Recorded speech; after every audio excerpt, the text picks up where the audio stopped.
Louvado seja o nosso Senhor Jesus Cristo, para sempre seja louvado. Seja bem-vindo a mais um vídeo da série Mater Ecclesiae. Hoje falaremos sobre a identidade da nossa igreja. Por que chamamos a igreja de una, santa, católica e apostólica? Você provavelmente já ouviu e já utilizou essa expressão no credo niceno-constantinopolitano. Resumidamente, o credo niceno-constantinopolitano é aquela versão mais longa do credo. Nas missas dominicais, após a homilia do sacerdote, nós professamos a nossa fé com o credo dos apóstolos, aquele credo que os próprios apóstolos nos ensinaram. Porém, existe aquela versão mais longa, e é esta versão que é o credo niceno-constantinopolitano. E nele encontramos a expressão creio na igreja una, santa, católica e apostólica.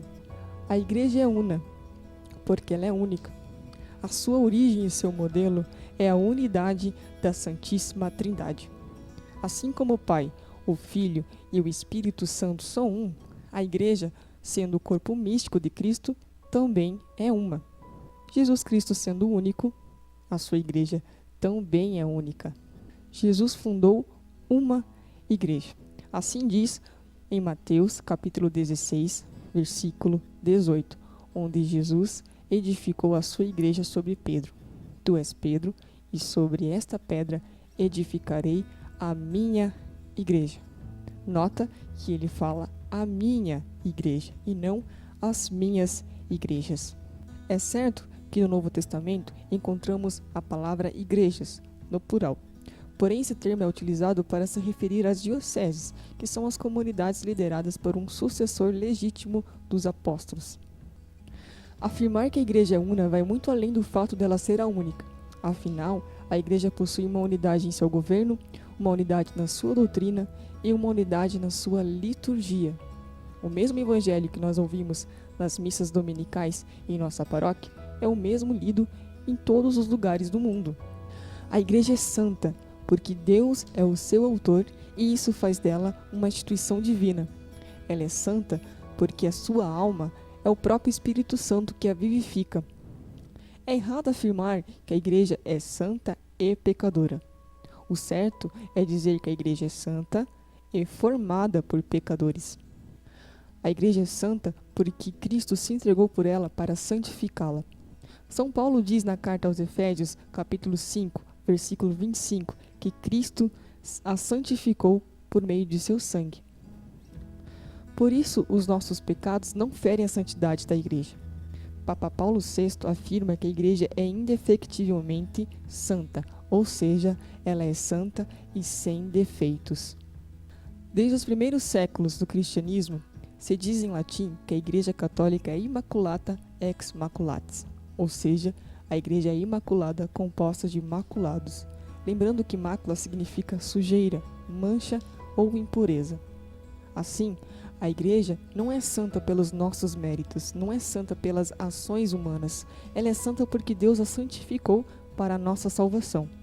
A igreja é, portanto, santa e santificante. O que isso quer dizer? A santidade é a vocação de todos os membros da igreja. E é na igreja que se encontra a plenitude dos meios de salvação. Pela participação da vida da igreja e pela comunhão sacramental, encontramos o meio de atingir o nosso objetivo de vida, que é a salvação. A igreja santa santifica os seus membros. A igreja é católica.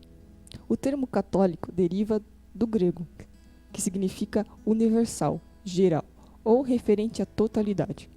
Partindo desse conceito, a Igreja Católica é a verdadeira Igreja Universal, pois ela tem a totalidade daquilo que Cristo sonhou para o seu povo. Essa totalidade são os meios de salvação que a Igreja contém e administra. Esses meios são o Evangelho, a caridade, os dons, o sacramento, o ministério petrino, os mártires. Resumindo, ela é a Igreja segundo o todo, pois mantém a integridade da fé.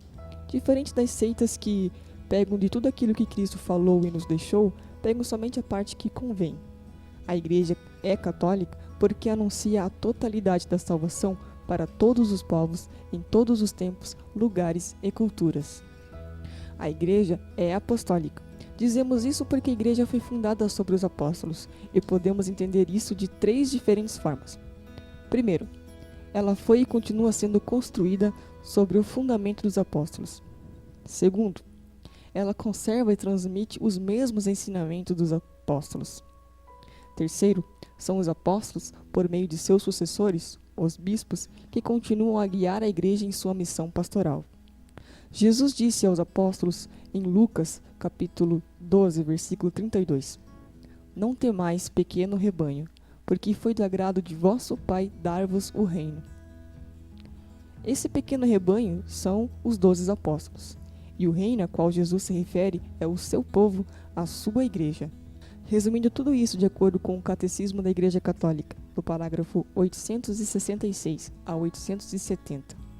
A igreja é una, tem um só Senhor, confessa uma só fé, nasce de um só batismo, forma um só corpo, vivificado por um só Espírito, em vista de uma única esperança, no fim da qual serão superadas todas as divisões.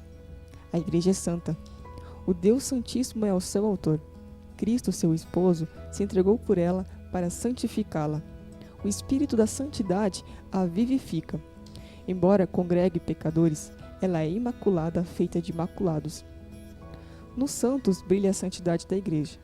Em Maria, esta já é a toda santa. A Igreja é católica.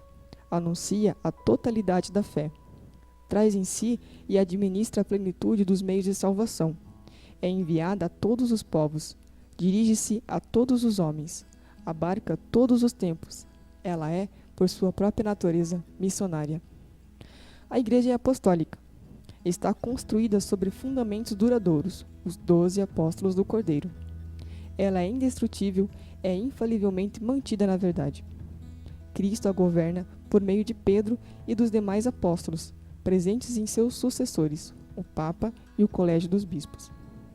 A única Igreja de Cristo, que no símbolo confessamos una, santa, católica e apostólica, subsiste na Igreja Católica, governada pelo sucessor de Pedro e pelos bispos em comunhão com ele. Embora fora de sua estrutura visível, se encontram numerosos elementos de santificação e de verdade. Que essa breve reflexão nos ajude a proclamar e professar com mais fervor o nosso credo, e que isso ajude a crescer em nós o amor pela Santa Igreja. Se você tem alguma dúvida ou tem algum outro assunto que você queira conhecer mais, deixe nos comentários. Não esqueça de curtir e compartilhar esse vídeo para que se propague para mais pessoas. Fique na paz de Cristo e até a próxima. Aí as pessoas vão me perguntar o que é o credo niceno-constantinopolitano. Aí isso vai ser tema para um próximo vídeo. A igreja como o corpo, afinal, ela existe,